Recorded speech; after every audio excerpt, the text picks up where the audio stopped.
प्यारे बच्चों, आप सभी लॉकडाउन के कारण अपने अपने घरों में हैं। ऐसे समय में हम लेकर आए हैं आपके लिए डिजी साथ कार्यक्रम। इसके माध्यम से आप प्रत्येक दिन सोमवार से शुक्रवार तक पूर्वाह्न 10 से 12 तथा अपराह्न 1 से 2 बजे तक अपने अपने कक्षाओं के अनुरूप कार्यक्रम देख सकेंगे। स्कूली शिक्षा एवं साक्षरता विभाग, झारखंड।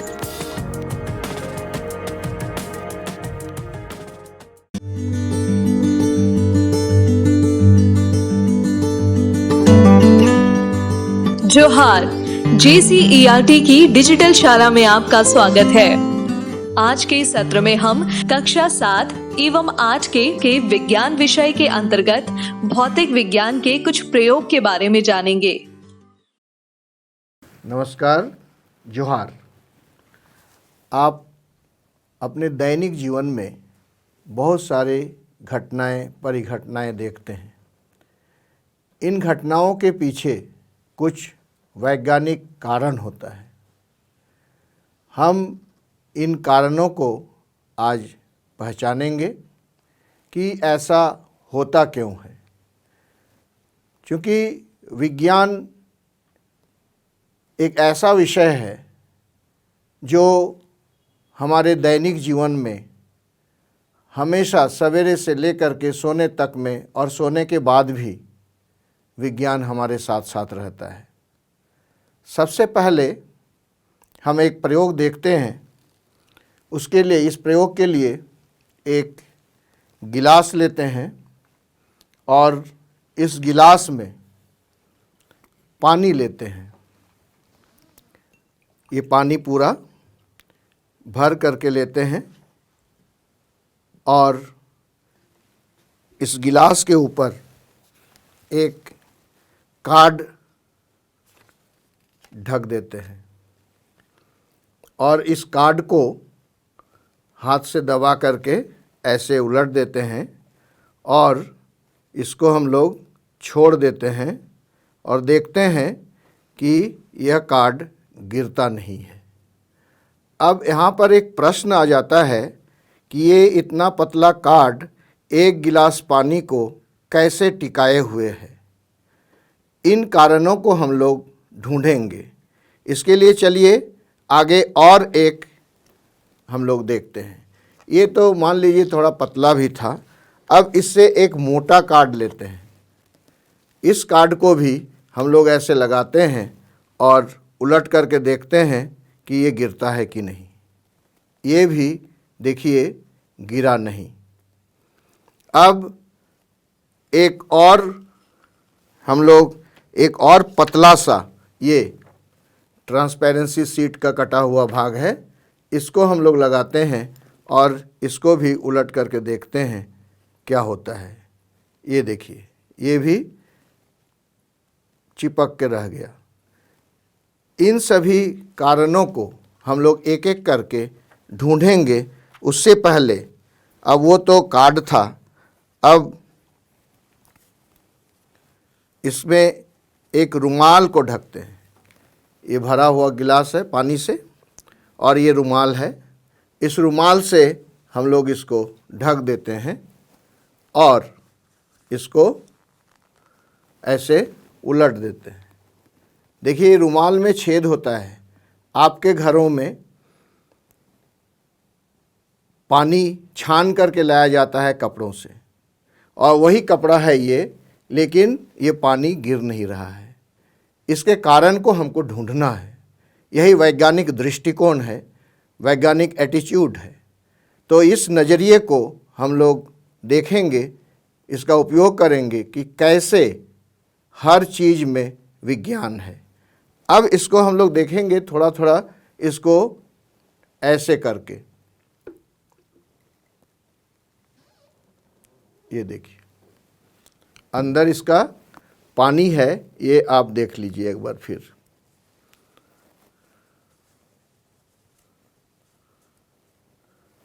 ये देखिए, अंदर इसके गिलास के अंदर ये पानी है, लेकिन गिर नहीं रहा है। क्यों की बात हम लोग करेंगे। इससे पहले एक और हम लोग प्रयोग देख लें। ये भी अगर आप कहेंगे कि ये मोटा है कपड़ा, तो हम एक दुपट्टा को लेंगे। दुपट्टा लेते हैं एक, और इस दुपट्टे में दुपट्टा बहुत पतला है, फिर भी हम लोग देखते हैं कि इससे अगर हम लोग करते हैं, उलट देते हैं, तो क्या होता है। ये देखिए, दुपट्टा के से भी ये पानी गिरता नहीं है।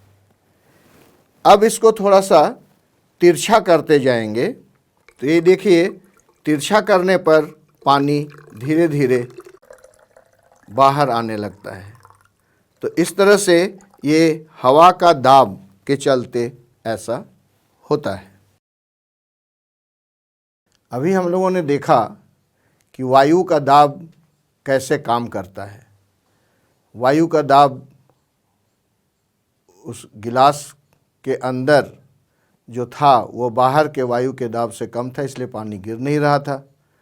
जब हम दुपट्टा से ढक दिए और उलट दिए गिलास को, तो उसके जो छेद हैं उस पर वायु का दाब पड़ा, इसलिए नहीं गिरा।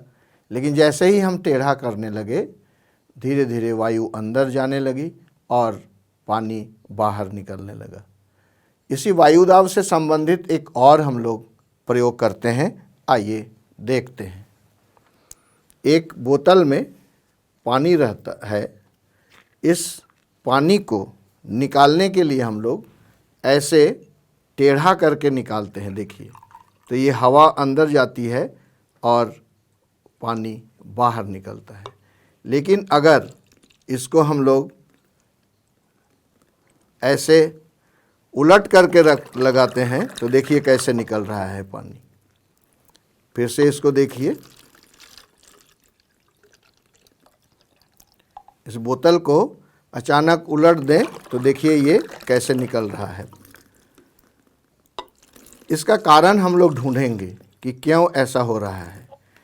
इसके कारण को ढूंढने से पहले एक और प्रयोग हम लोग करते हैं, जिसमें ये एक बोतल के नीचे एक छोटा सा छेद हम लोग करते हैं। इस बोतल में सुई से या कांटी से एक छोटा छेद करते हैं और इस छेद को अंगुली से बंद करके इसमें इस पानी को डालते हैं। और उसके बाद हम लोग देखेंगे कि इस पानी को अगर उसी तरह से डाला जाए तो किस तरह से गिरता है। अब देखिए, ये जब इसमें डाले, देखिए कैसे गिरता है। और फिर इसी को जब वो छेद हटा देते हैं, देखिए कैसे गिरता है। फिर से एक बार देखेंगे इसको। अब ये देखिए, अब छोड़ दिए। तो इस तरह से आप देख रहे हैं, जब हवा ऊपर से उस छेद से, ये देखिए ये छेद किया हुआ है, इस छेद से जब हवा अंदर प्रवेश करती है तो उसका दाब बढ़ता है और आसानी से पानी को धकेल करके नीचे गिराता है। अब देखिए, ये नीचे छेद है और इसको अब हम लोग ऐसे खोलते हैं। देखिए, अब ये पानी गिरने लगा। अब इसको हम लोग अगर दबाते हैं, इसको बंद कर देते हैं इसके मुंह को, तो देखते हैं क्या होता है।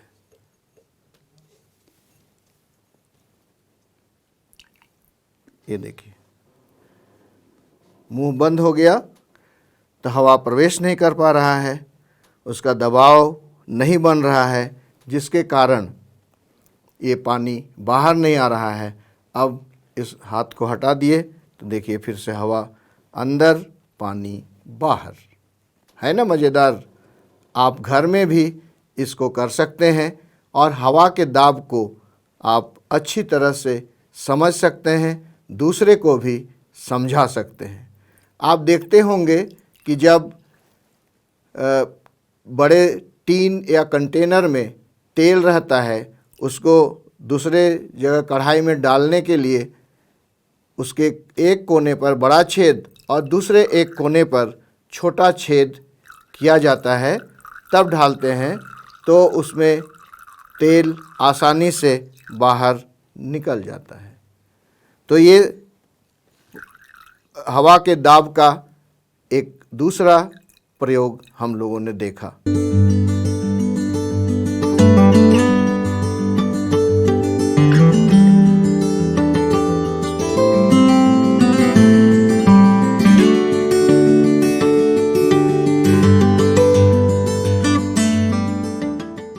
आइए वायु दाब से संबंधित एक और प्रयोग देखते हैं। आप इसको पहचानते होंगे। जी हाँ, ये बैलून ही है और इसके अंदर में अब हम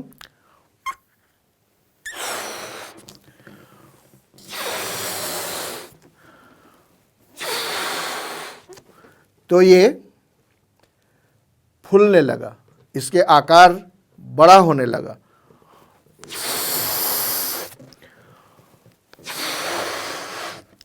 तो ये फूल क्यों रहा है? हवा तो यहाँ है, हमको फूंकना क्यों पड़ रहा है? इसके अंदर जो हवा हम डाल रहे हैं उसका दाब बाहर के हवा के दाब से अधिक है। अब देखिए, इसका दाब अगर कम कर देते हैं, पूरी हवा अंदर से निकाल देते हैं तो फिर से अपनी पूर्व स्थिति में चला आता है। फिर से अब इसको फूंकते हैं।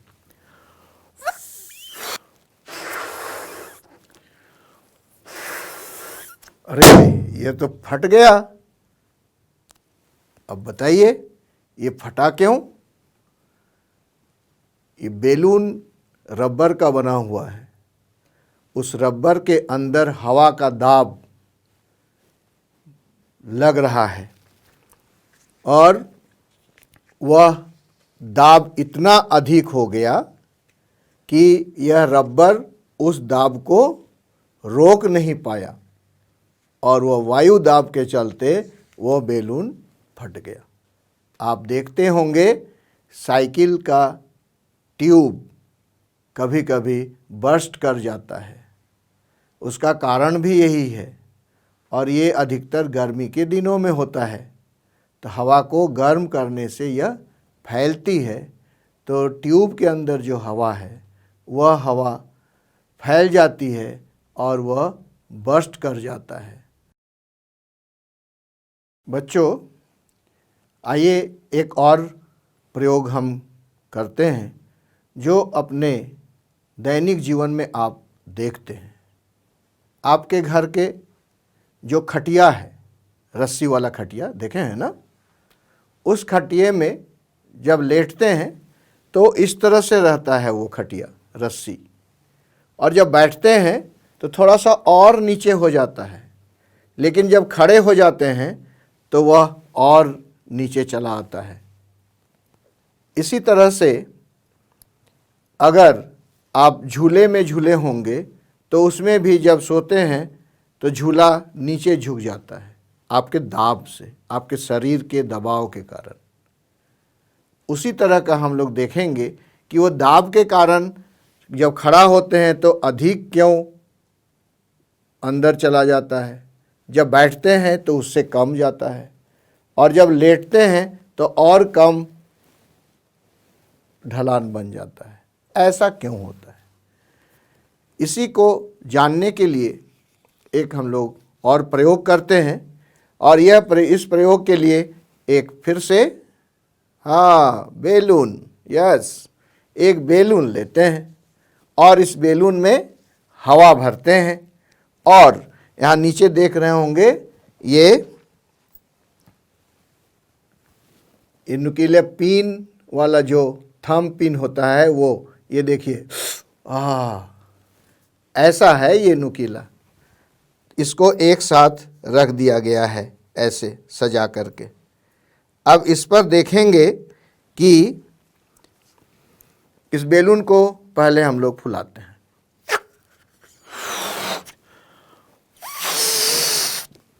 अब इसको देखिए, ये बैलून को इस नुकीले भाग के ऊपर ऐसे दबाते हैं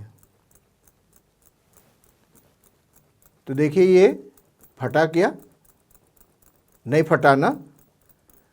मन में तो प्रश्न आ रहे होंगे कि अरे सर के हाथ में ये चुभ गया, लेकिन इस पतला सा बैलून को क्यों नहीं चुभ रहा है, क्यों नहीं फट रहा है? अब इसी को और आगे देखते हैं कि ये टूथपिक है। इसमें भी अगर हम लोग एक टूथपिक को निकाल करके ये भी नुकीला है भाई। अब इसको कैसे एक साथ हम लोग इतना ले लिए हैं और इसमें भी हम लोग देखते हैं ऐसे दाब करके, तो ये देखिए ये फटता नहीं है। अब इसको यह जानने के लिए ऐसा क्यों नहीं फटता है, इसके लिए हम लोग पहले इसके एक तिल्ली को ले करके इसको डालते हैं। अरे एक में तो फट गया और इतने में नहीं फोड़ सक रहा था। है ना विचित्र बात। देखिए ये जब ज़्यादा हो गया है तो इसका पूरा क्षेत्रफल अधिक हो गया। जहाँ क्षेत्रफल अधिक होगा तो वहाँ पर दाब कम लगता है, और क्षेत्रफल जब कम होता है उतना ही बल से दाब अधिक पड़ता है इसमें। इसी तरह से इसमें भी है। पूरा यहाँ पर अगर रखेंगे हम लोग तो उतना नुकीला नहीं लगेगा जितना कि एक से। इस तरह से ये इस प्रयोग से यह निष्कर्ष निकलता है कि जब क्षेत्रफल अधिक होता है तो दाब घटता है और क्षेत्रफल कम होता है तो दाब अधिक लगता है। आप देखते होंगे जब दीवार में कांटी को ठोकते हैं तो उसका चौड़ा हिस्सा क्यों नहीं लगाते हैं दीवार की ओर? बिल्कुल सही, यही कारण है कि उसका क्षेत्रफल अधिक है तो हथौड़े से जब मारते हैं तो उस पर दाब कम लगता है। लेकिन नुकीला सिरा दीवार की ओर लगाते हैं और ठोकते हैं हथौड़े से तो दाब अधिक लगता है और कांटी अंदर चल जाती है। ऐसे ही आपके जीवन में देखते होंगे, आपके घर में सिलाई करते हुए, तो जब सिलाई करते हैं तो कपड़े को सुई के नोकेले हिस्से से किया जाता है ऐसे, और पीछे तरफ से करने से वह नहीं हो पाता है। देखिए इस तरह से क्षेत्रफल अधिक तो दाब कम, और क्षेत्रफल कम तो दाब अधिक। चलिए विज्ञान से जुड़ी जो आपके दैनिक जीवन से संबंधित है एक और प्रयोग देखते हैं। आप देखते होंगे कि पानी को जितना ऊपर से छोड़ा जाए या गिराया जाए उतना अधिक बल उसमें लगता है, दाब उसमें लगता है। झरने पे नहाए होंगे और बाल्टी के पानी, मग के पानी से भी नहाए होंगे। झरने के पानी जब आपके सिर पर गिरता होगा तो कितनी चोट लगती होगी, लेकिन पानी को जब हम लोग मग से डालते हैं या बाल्टी से डालते हैं तो उसमें वो दाब नहीं रहता है। इसी से संबंधित एक प्रयोग अभी हम लोग देखते हैं कि इस प्रयोग में ऐसे दो बोतल लेंगे और एक बोतल में इस तरह से दो पाइप लगा हुआ है। ये देखिए, एक लंबा पाइप और एक छोटा पाइप, और इसको बोतल में ऐसे कस देंगे। दूसरा जो बोतल है उसके ढक्कन में दो छेद करके ऐसे दो छोटे छोटे पाइप को या स्ट्रॉ, जिससे हम लोग कोल्ड ड्रिंक्स पीते हैं, उस स्ट्रॉ को डाल देते हैं और इसको भी दूसरे बोतल में लगाकर कस देते हैं। अब इसके करेंगे क्या कि एक बाल्टी को नीचे रख कर के इस दोनों बोतल को एक साथ उलट देंगे ऐसे, और देखेंगे कि पानी किस में जल्दी और ज़्यादा गिर रहा है। आप देखते रहिए बोतल का लेवल भी कि किस में अधिक जल्दी गिर रहा है पानी। ये देखिए जो लंबा पाइप वाला बोतल है उसमें पानी ख़त्म हो गया और अभी भी छोटा पाइप वाला पानी ख़त्म नहीं हुआ है। अब इसके पीछे कारण क्या है ये हम लोग देखेंगे, जानेंगे, इस पर चर्चा करेंगे कि ऐसा क्यों हुआ। अब देखिए इसमें जब हम इसको उलट दिए तो पानी का जो स्तर है वो यहाँ से यहाँ तक हो गया, और इस बोतल को जब हम लोग उलट दिए तो पानी का स्तर केवल इतना ही दूर हुआ। अब देखिए कितना अंतर हो गया इसके स्तर में। तो जब पानी का लेवल जितना ऊंचा होगा, उसका स्तर जितना अधिक होगा, दाब या प्रेशर उतना ही अधिक होगा। आप देखे होंगे कि छत पर लगा हुआ जो पानी का टैंक होता है, उससे जब पानी निचले नलों में आता है तो उसमें तेज़ी से पानी गिरता है, और नल को अगर छत पे लगाए हुए हैं तो उसमें पानी उसी टैंक का आता है, लेकिन वह धीमी गति से आता है। इसका मतलब ये हुआ, इसका निष्कर्ष ये हुआ, ऐसा हम कह सकते हैं कि पानी का स्तर अधिक होगा तो दाब अधिक होगा, इसलिए इसमें अधिक दाब हुआ और पानी जल्दी ख़त्म हो गया, और इसमें दाब कम हुआ चूँकि इतना ही इसका लेवल था यहाँ से यहाँ तक, तो इसमें दाब कम था और इसका पानी अभी भी देखिए यहाँ बचा हुआ है। चलिए अब हम एक जादू देखते हैं। जी हाँ, जादू। यह पुस्तक आपकी पाठ्य पुस्तक है, कक्षा 6 की विज्ञान की ओर। अब इसमें यहाँ पर कोई भी फेविकॉल वगैरह कुछ लगा हुआ नहीं है, और ये है एक लोहे का टुकड़ा। अब इसको देखते हैं कि यहाँ पर ये लोहे का टुकड़ा चिपक गया। अरे वाह, यह चिपका कैसे? अनुमान लगाओ, क्या यह सही में जादू है? तो देखते हैं कि इसका कारण क्या है। पहले विज्ञान यही कहता है कि उसके कारण को ढूंढो।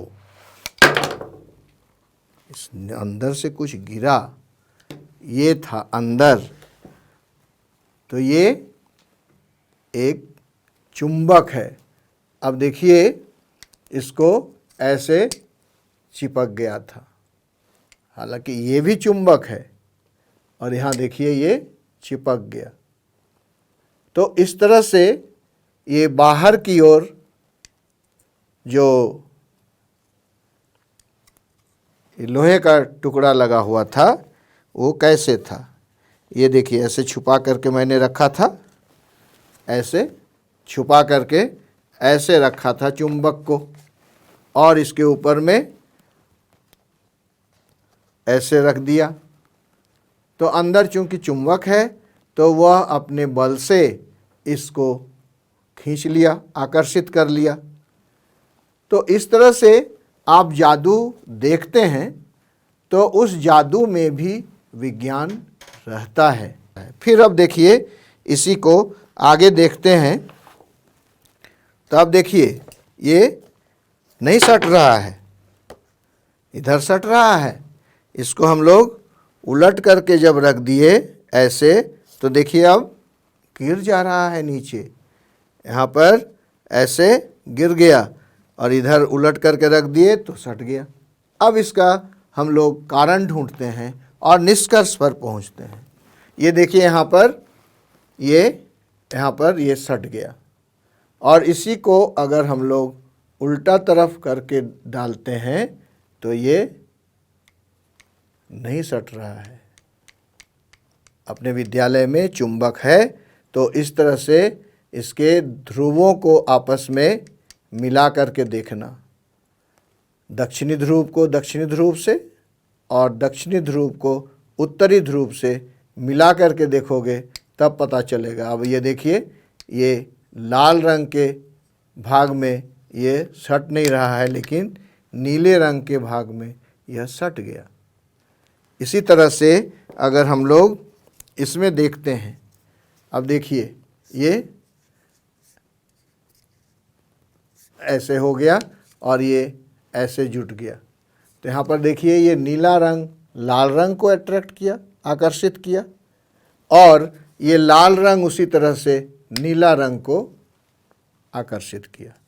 जब लाल रंग या साउथ पोल दक्षिणी ध्रुव और दक्षिणी ध्रुव को मिलाते हैं तो ये एक दूसरे को भगाता है, प्रतिकर्षित करता है। तो जितने भी हम लोग इस तरह के जादू टोने देखते हैं उनको हम लोग उसके वैज्ञानिक कारण को ढूंढें।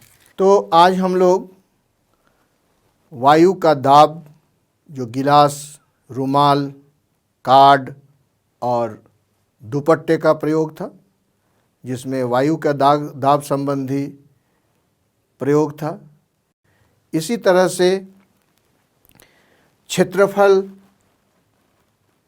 पर आधारित एक प्रयोग हम लोगों ने देखा कि जब क्षेत्रफल अधिक होता है तो दाब कम होता है, और क्षेत्रफल कम होता है तो दाब अधिक होता है। फिर हम लोग अगले क्लास में और प्रयोगों के साथ मिलेंगे।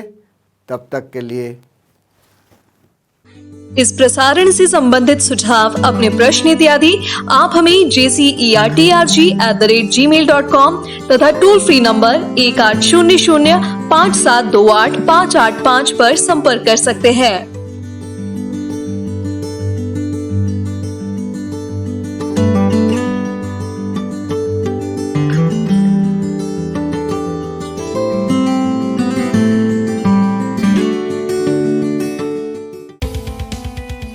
प्यारे बच्चों, आप सभी लॉकडाउन के कारण अपने अपने घरों में हैं। ऐसे समय में हम लेकर आए हैं आपके लिए डिजी साथ कार्यक्रम।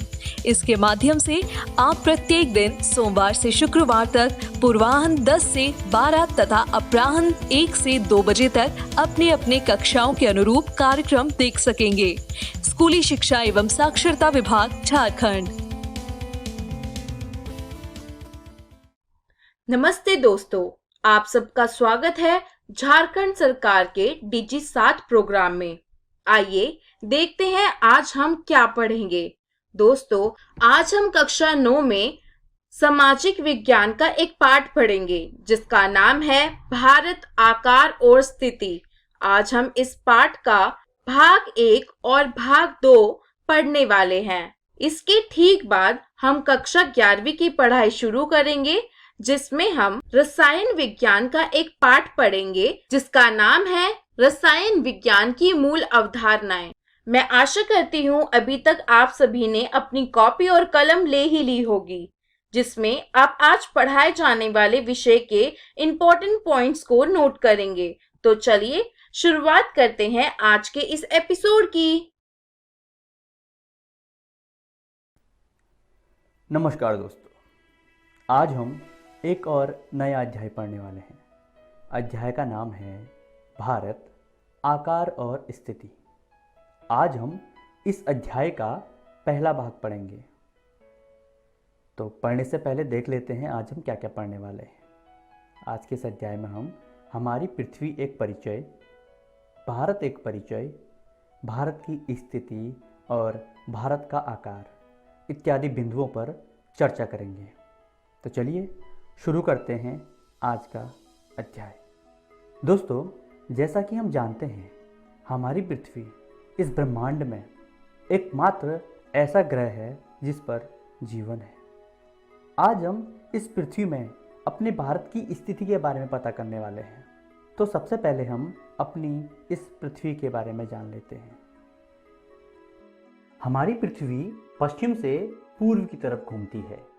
यही कारण है कि हमें सूरज पूर्व से आता हुआ प्रतीत होता है। हमने पृथ्वी के अध्ययन के लिए कुछ काल्पनिक रेखाएं खींची हैं। एक रेखा है जो पृथ्वी के बीचों बीच खींची गई है, जिसे हम भूमध्य रेखा कहते हैं। बच्चों, यह भूमध्य रेखा पृथ्वी को दो बराबर भागों में बांट देती है। इसके उत्तरी भाग को उत्तरी गोलार्ध और दक्षिणी भाग को दक्षिणी गोलार्ध के नाम से जाना जाता है। इस भूमध्य रेखा के समानांतर बहुत सारी रेखाएं हैं।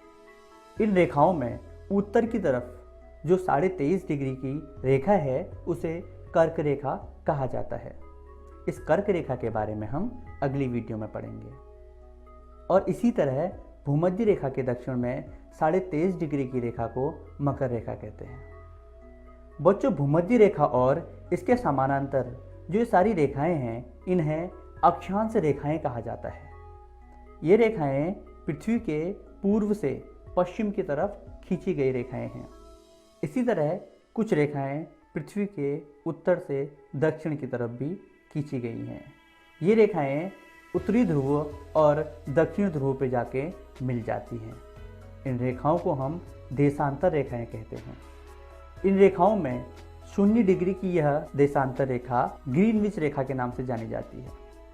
यह रेखा लंदन के ग्रीनविच नामक स्थान से होकर गुजरती है। इस ग्रीनविच रेखा के द्वारा ही संपूर्ण विश्व का समय निर्धारित किया जाता है। चलिए दोस्तों, अब बात करते हैं भारत की। भारत विश्व की प्राचीनतम संस्कृतियों में से एक है। आज़ादी के बाद से भारत ने सामाजिक और आर्थिक रूप से बहुमुखी उन्नति की है। चाहे वह कृषि के क्षेत्र में हो, तकनीकी के क्षेत्र में हो, उद्योग के क्षेत्र में हो, भारत का सर्वांगीण विकास हुआ है। भारत का विश्व इतिहास में भी महत्वपूर्ण योगदान रहा है। तो चलिए भारत की स्थिति के बारे में पता करते हैं। भारत एक विशाल देश है। यह उत्तरी गोलार्ध में स्थित है। इसका मुख्य भाग 8 डिग्री 4 इंच से 37 डिग्री 6 इंच उत्तरी अक्षांश में स्थित है और वहीं 68 डिग्री 4 इंच से 97 डिग्री 25 इंच पूर्वी देशांतर तक इसका विस्तार है। इसके अलावा 23 डिग्री 30 इंच अर्थात 23.5 डिग्री उत्तरी अक्षांश में कर्क रेखा भारत के बीच से होकर गुजरती है। यह भारत के 8 राज्यों से होकर जाती है, जो कि भारत को 2 बराबर भागों में बांटती है। इसके अलावा भारत के मुख्य भूभाग के दक्षिण पूर्व में बंगाल की खाड़ी तथा अंडमान निकोबार द्वीप समूह है तथा दक्षिण पश्चिम में लक्षद्वीप और अरब सागर स्थित हैं। भारत का सबसे दक्षिणतम बिंदु इंदिरा पॉइंट है। भारत के सबसे उत्तरी बिंदु को इंदिरा कोल कहा जाता है। हमें यह भी जानना चाहिए कि भारत का जो दक्षिणतम बिंदु इंदिरा पॉइंट है, यह 2004 में सुनामी के कारण समुद्र में विलीन हो गया था। आइए अब भारत के आकार के बारे में जानते हैं। भारत के भूभाग का कुल क्षेत्रफल 32,87,263 वर्ग किलोमीटर है। भारत का क्षेत्रफल विश्व के कुल क्षेत्रफल का 2.4% है। स्पष्ट है कि क्षेत्रफल की दृष्टि से भारत विश्व का 7वां बड़ा देश है। दोस्तों, भारत की स्थल सीमा रेखा लगभग 15,200 किलोमीटर है। वहीं समुद्री तट रेखा अंडमान और निकोबार द्वीप समूह तथा लक्षद्वीप के साथ 7,516 किलोमीटर है। भारत के उत्तर पश्चिम, उत्तर तथा उत्तर पूर्वी सीमा पर नवीनतम वलित पर्वत है। वहीं इसके दक्षिण के भूभाग की ओर देखें तो यह उत्तर में चौड़ा है तथा 22 डिग्री उत्तरी अक्षांश से हिंद महासागर की ओर संकरा होता गया है। आपको यह भी जानना चाहिए कि गुजरात तथा अरुणाचल प्रदेश के स्थानीय समय में 2 घंटे का अंतर है। अतः 82 डिग्री 30 इंच अर्थात 82.5 डिग्री पूर्वी देशांतर को भारत की समय निर्धारक रेखा माना गया है। यह रेखा उत्तर प्रदेश में मिर्ज़ापुर से होकर गुजरती है। दोस्तों, अब एक सवाल और भी उठता है कि सूर्योदय गुजरात की अपेक्षा अरुणाचल प्रदेश में 2 घंटे पहले क्यों होता है, या फिर इन दोनों के बीच अर्थात गुजरात और अरुणाचल प्रदेश के बीच 2 घंटे का अंतर क्यों है। आइए इसको जानने की कोशिश करते हैं। जैसा कि हमने अभी पढ़ा कि भारत की स्थल सीमा 68 डिग्री 4 इंच देशांतर से शुरू होती है और 97 डिग्री 25 इंच देशांतरी रेखा पर खत्म होती है। अर्थात भारत का विस्तार 68 डिग्री 4 इंच से 97 डिग्री 25 इंच तक है। हमें एक बात और जान लेनी चाहिए कि सूर्य की किरणें एक देशांतर से दूसरे देशांतर तक जाने में 4 मिनट का समय लेती हैं। अर्थात अगर अब हम गुजरात और अरुणाचल प्रदेश के बीच के विस्तार की बात करें तो हमारा भारत कुल मिलाकर लगभग 30 डिग्री देशांतरों के बीच फैला हुआ है। अर्थात 1 डिग्री देशांतर में अगर सूर्य को 4 मिनट लग रहे हैं तो 30 डिग्री में 120 मिनट अर्थात 2 घंटे लगेंगे। यही कारण है कि सूर्योदय गुजरात की अपेक्षा अरुणाचल में 2 घंटे पहले हो जाता है। चलिए दोस्तों, देखते हैं आज की इस वीडियो में हमने क्या क्या सीखा। आज हमने हमारी पृथ्वी एक परिचय, भारत एक परिचय, भारत की स्थिति, भारत का आकार इत्यादि बिंदुओं पर चर्चा की। अगली वीडियो में हम इसी अध्याय का अगला भाग पढ़ने वाले हैं, जिसके अंतर्गत भारत तथा कर्क रेखा, भारत तथा विश्व, भारत का व्यापार, भारत के पड़ोसी देश इत्यादि बिंदुओं पर चर्चा करेंगे। आशा करते हैं आपको यह वीडियो बहुत पसंद आई होगी। धन्यवाद। नमस्कार दोस्तों, आज हम भारत आकार और स्थिति का अगला भाग पढ़ने वाले हैं। इस अध्याय के पिछले भाग में हमने भारत के आकार और स्थिति के बारे में जानकारी प्राप्त की थी। उसी कड़ी को आगे बढ़ाते हुए आज हम भारत तथा कर्क रेखा के बारे में चर्चा करेंगे। उसके बाद भारत तथा विश्व के बारे में जानेंगे और भारत का व्यापार तथा भारत के पड़ोसी देश इत्यादि बिंदुओं पर भी चर्चा करेंगे। तो चलिए शुरू करते हैं आज का अध्याय। जैसा कि हमने पिछले अध्याय में पढ़ा था, कर्क रेखा भारत के 8 राज्यों से होकर गुजरती है। भूमध्य रेखा के उत्तरी भाग को उत्तरी गोलार्ध और भूमध्य रेखा के दक्षिणी भाग को दक्षिणी गोलार्ध के नाम से जाना जाता है। ये हमने पिछले अध्याय में पढ़ा था। तो बच्चों, ये कर्क रेखा भूमध्य रेखा के उत्तरी भाग में है, जो कि भारत को 2 बराबर भागों में बांट रही है, अर्थात भारत के बीचों बीच गुजर रही है। यह कर्क रेखा भारत के जिन 8 राज्यों से होकर गुजरती है उनमें है गुजरात, राजस्थान, मध्य प्रदेश, छत्तीसगढ़, झारखंड, पश्चिम बंगाल, त्रिपुरा और मिजोरम। आइए अब भारत तथा विश्व के बारे में चर्चा करते हैं। भारतीय भूभाग एशिया महाद्वीप के पूर्व और पश्चिम के मध्य में स्थित है। हिंद महासागर, जो कि पश्चिम में यूरोपीय देशों और पूर्वी एशियाई देशों को भारत से मिलाता है, भारत को केंद्रीय स्थिति प्रदान करता है। देखिए, दक्षिण का पठार हिंद महासागर में शीर्षवत फैला हुआ है।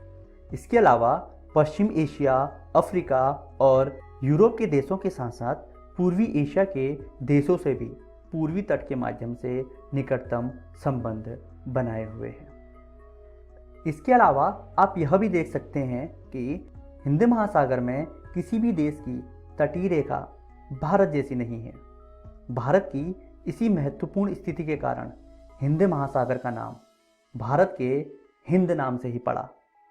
भारत के विश्व के देशों के साथ संपर्क युगों पुराना है, परंतु पहले यह संबंध समुद्री मार्गों की अपेक्षा भूभागों से होकर था। उत्तरी पर्वतों के दर्रों से अनेक यात्री प्राचीन काल में भारत आए, जबकि उस समय समुद्री मार्ग का कोई भी पता नहीं था। बाद में धीरे धीरे समुद्री मार्गों का भी पता चला। प्राचीन समय से ही इन मार्गों से विचारों और वस्तुओं का आदान प्रदान होता रहा। भारत का पश्चिम मध्य और पूर्वी एशिया तथा दक्षिण एशिया के पड़ोसी देशों के साथ एक अद्भुत संपर्क रहा है। इस प्रकार उपनिषदों के विचार, रामायण तथा पंचतंत्र की कहानियाँ संसार के विभिन्न भागों तक भारत से पहुँची। साथ ही भारतीय अंक और दशमलव प्रणाली का भी यहाँ से विश्व की ओर प्रसार हुआ।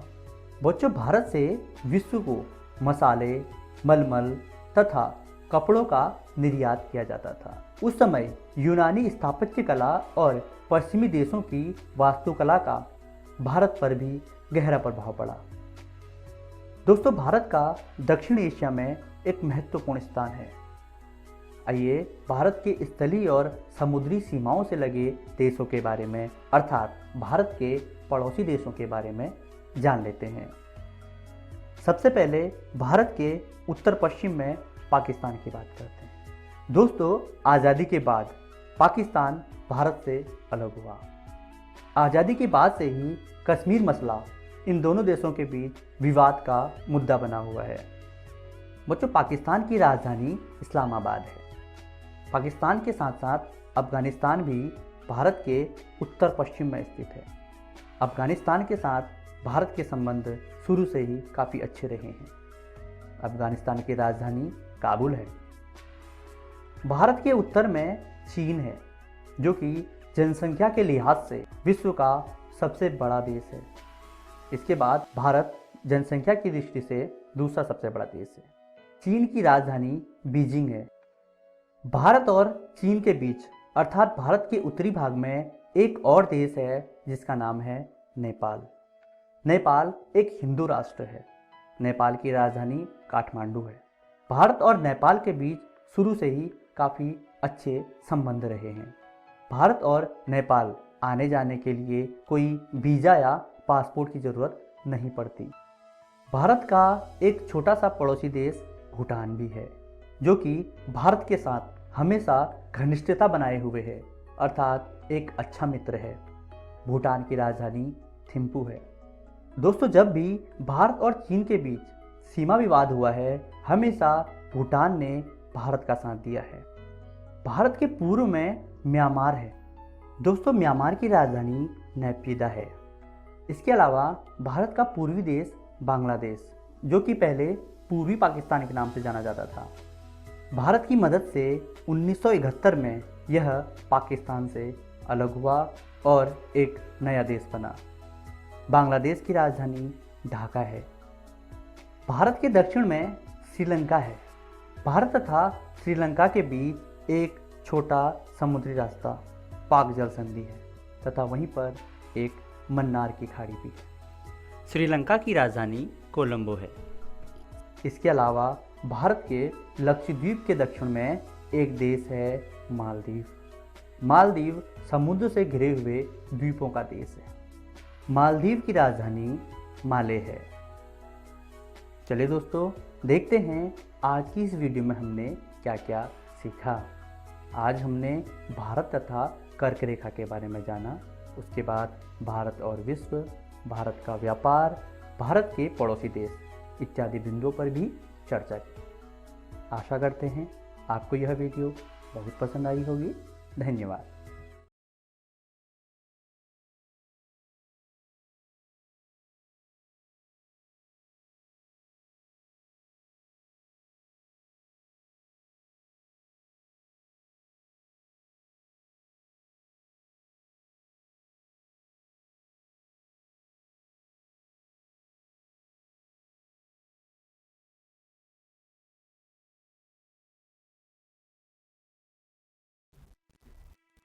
नमस्कार दोस्तों, आज हम अपना नया अध्याय शुरू करने जा रहे हैं जिसका नाम है रसायन विज्ञान की कुछ मूल अवधारणाएं का भाग 5। तो चलिए देखते हैं कि हम इस वीडियो में क्या पढ़ने वाले हैं। परमाणु द्रव्यमान और आणविक द्रव्यमान, प्रतिशत संघटन। तो चलिए शुरू करते हैं परमाणु के परिचय से। परमाणु या एटम के बारे में हमने अपनी पिछली वीडियोस में पढ़ा था। परमाणु सबसे छोटे कण होते हैं जिन्हें ना तो बनाया जा सकता है और ना ही नष्ट किया जा सकता है।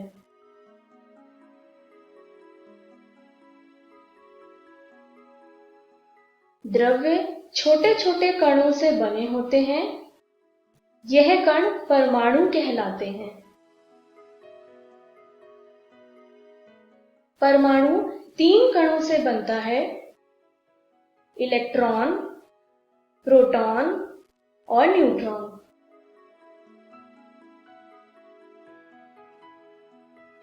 मान लीजिए स्क्रीन पर दिया गया चित्र एक परमाणु का है।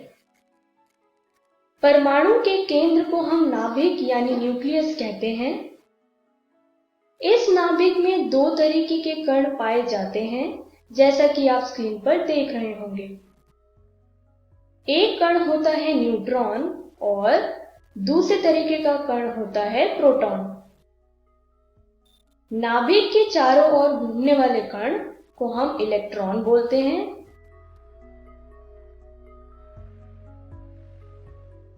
परमाणु के बारे में विस्तार से हम अपने अगले चैप्टर में पढ़ेंगे। परमाणु के बाद अब बात करते हैं अणु यानी मॉलिक्यूल की। अणु 2 या 2 से अधिक एक ही प्रकार या अलग अलग प्रकार के परमाणुओं से मिलकर बनता है। अणु 2 प्रकार के होते हैं। पहला है होमोन्यूक्लियर अणु और दूसरा है हेटेरोन्यूक्लियर अणु। आइए इन दोनों प्रकार के बारे में विस्तार से जानें। पहले बात करते हैं होमोन्यूक्लियर अणु की। होमोन्यूक्लियर अणु केवल एक प्रकार के तत्वों से बना होता है। आइए इसे एक उदाहरण से समझें। जैसे H2 यानी हाइड्रोजन गैस एक होमोन्यूक्लियर अणु है क्योंकि इसमें एक ही तरीके का तत्व यानी हाइड्रोजन है। उसी तरीके से O2 भी एक होमोन्यूक्लियर अणु है क्योंकि इसमें सिर्फ एक ही तत्व है यानी ऑक्सीजन। और N2 भी एक होमोन्यूक्लियर अणु है क्योंकि इसमें सिर्फ नाइट्रोजन है। अब बात करते हैं हेटेरोन्यूक्लियर अणु के बारे में। हेटेरोन्यूक्लियर अणु एक से अधिक रासायनिक तत्वों से बने होते हैं। आइए इसे एक उदाहरण से समझें। H2O यानी पानी एक हेटेरोन्यूक्लियर अणु है क्योंकि इसमें 2 तरीके के तत्व यानी हाइड्रोजन और ऑक्सीजन है। उसी तरीके से CO यानी कार्बन मोनोऑक्साइड भी एक हेटेरोन्यूक्लियर अणु है क्योंकि इसमें 2 तरीके के तत्व यानी कार्बन और ऑक्सीजन है। और N2O भी एक हेटेरोन्यूक्लियर अणु है क्योंकि इसमें 2 तरीके के तत्व यानी नाइट्रोजन और ऑक्सीजन है। इस तरीके से हमने अणु के बारे में जाना। अब हम अपने इस वीडियो के पहले विषय पे आते हैं जो है परमाणु द्रव्यमान और आणविक द्रव्यमान। इसमें हम पहले बात करते हैं परमाणु द्रव्यमान की। किसी परमाणु के द्रव्यमान को परमाणु द्रव्यमान कहा जाता है। परमाणु द्रव्यमान को हम AMU में व्यक्त करते हैं। आइए AMU के बारे में जानें। AMU यानी एटॉमिक मास यूनिट, जिसे हम परमाणु द्रव्यमान मात्रक भी कहते हैं। यह एक कार्बन 12 परमाणु के द्रव्यमान के 1/12वें रूप में परिभाषित किया जाता है। एक AMU की वैल्यू 1.66056 × 10⁻⁻24 ग्राम्स होती है। अगर हाइड्रोजन का द्रव्यमान हमें ग्राम्स में लिखना हो तो 1.6736 × 10⁻⁻24 ग्राम्स है। इस हिसाब से अगर हमें हाइड्रोजन का द्रव्यमान AMU में निकालना हो तो आंसर आएगा 1.0080 AMU, जैसा कि आप स्क्रीन पर देख पा रहे होंगे। इस तरीके से हम किसी भी तत्व का परमाणु द्रव्यमान को AMU में परिभाषित करते हैं।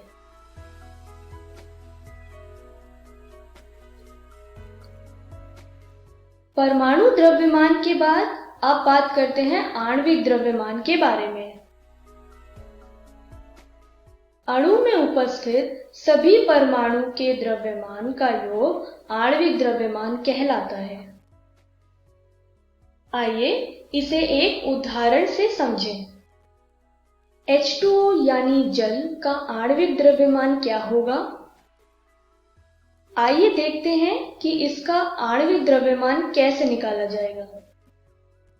आणविक द्रव्यमान की परिभाषा के मुताबिक 2 × हाइड्रोजन का परमाणु द्रव्यमान प्लस 1 × ऑक्सीजन का परमाणु द्रव्यमान, क्योंकि H2O में 2 हाइड्रोजन और 1 ऑक्सीजन है। तो आंसर आएगा 18.02 U। यह जल यानी पानी का आणविक द्रव्यमान है। अगर हम एक और उदाहरण लें जो है CH4 यानी मीथेन, इसका आणविक द्रव्यमान निकलेगा जैसा कि आप स्क्रीन पर देख पा रहे होंगे, यानी 4 × हाइड्रोजन का परमाणु द्रव्यमान प्लस 1 × कार्बन का परमाणु द्रव्यमान। हाइड्रोजन और कार्बन के परमाणु द्रव्यमान की वैल्यू को रखकर आंसर आएगा 16.043 U। यह मीथेन यानी CH4 का आणविक द्रव्यमान है। इस तरीके से हम किसी भी अणु का आणविक द्रव्यमान निकालते हैं। आणविक द्रव्यमान के बाद अब बात करते हैं औसत परमाणु द्रव्यमान के बारे में। किसी तत्व का औसत परमाणु द्रव्यमान उस तत्व के समस्थानिकों यानी आइसोटोप्स के द्रव्यमान तथा अपेक्षिक बाहुल्यता के गुणनफल के बराबर होता है। स्क्रीन पर दिया गया टेबल कार्बन के समस्थानिकों, उनकी अपेक्षिक बाहुल्यता और परमाणु द्रव्यमान को दर्शा रहा है। इस टेबल का उपयोग कर हम कार्बन का औसत परमाणु द्रव्यमान निकालेंगे। औसत परमाणु द्रव्यमान की परिभाषा के मुताबिक हम कार्बन का औसत परमाणु द्रव्यमान निकालेंगे, जैसा कि आप स्क्रीन पर देख पा रहे होंगे।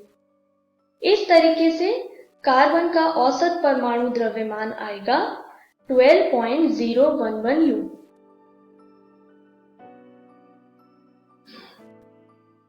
औसत परमाणु द्रव्यमान के बाद अब बात करते हैं सूत्र द्रव्यमान के बारे में। कुछ पदार्थ जैसे सोडियम क्लोराइड में उनकी घटक इकाइयों के रूप में अणु अलग से उपस्थित नहीं होते हैं। ऐसे यौगिकों में कण त्रिविमीय संरचना यानी 3 डायमेंशनल स्ट्रक्चर में उपस्थित रहते हैं। स्क्रीन पर दिया गया चित्र सोडियम क्लोराइड का 3D स्ट्रक्चर या त्रिविमीय संरचना को दर्शा रहा है।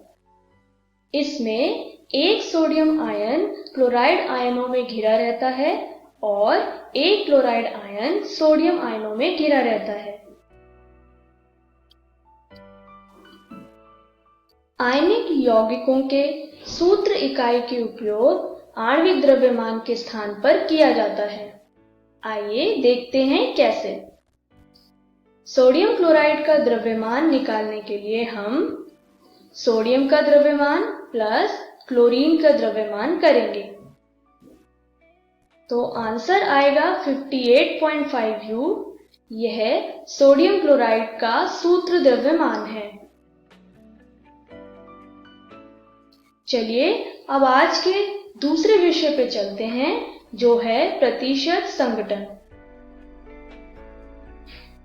प्रतिशत संघटन को निकालने के लिए हम तत्वों का द्रव्यमान को भाग करेंगे उसके यौगिक के मोलर द्रव्यमान से और मल्टीप्लाई करेंगे 100 से। यह किसी भी तत्व के प्रतिशत संघटन निकालने का फॉर्मूला है।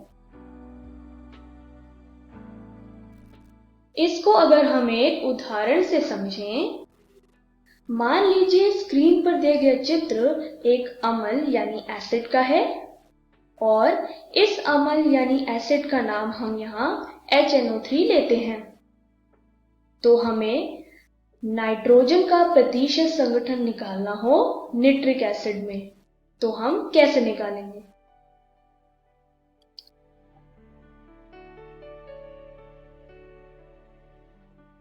जैसा कि हम जानते हैं, निट्रिक एसिड का मोलर द्रव्यमान है 63.01 ग्राम पर मोल और नाइट्रोजन का मोलर द्रव्यमान होता है 14.0067।